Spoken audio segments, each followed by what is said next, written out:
rate, whatever it is.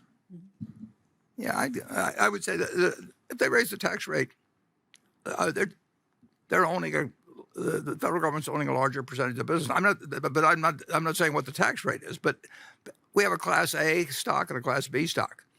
The U.S. government owns what I call the Class AA stock, and it's a very special stock.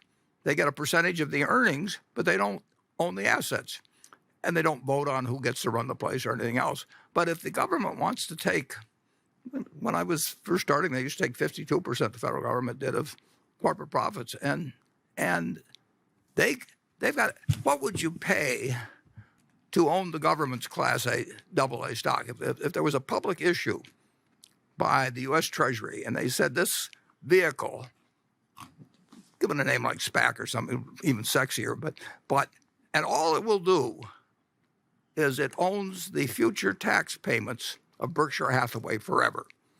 And how much is that stock now worth? And it'll pay a big cash dividend, and they'll go up as we retain earnings and build the company and everything else. Well, it's worth more if the tax rate is 25% or 28% or 52% than at 21%. They own a special stock, and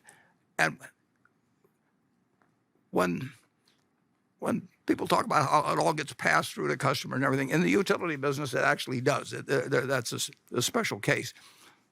But it doesn't in most of our businesses. I mean, it's a corporate fiction when they put out statements about the fact that this will be terrible for all of you people who we pay more taxes.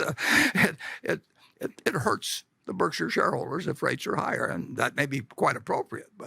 But to say otherwise is just it doesn't make any sense. I would love to see the government actually issue.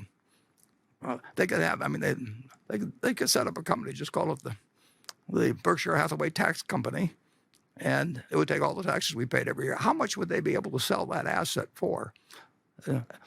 They talk about unfunded obligations of the government. That's an unreported asset of the federal government. They own part of Berkshire, and they get to determine how much. I mean, it's an interesting question.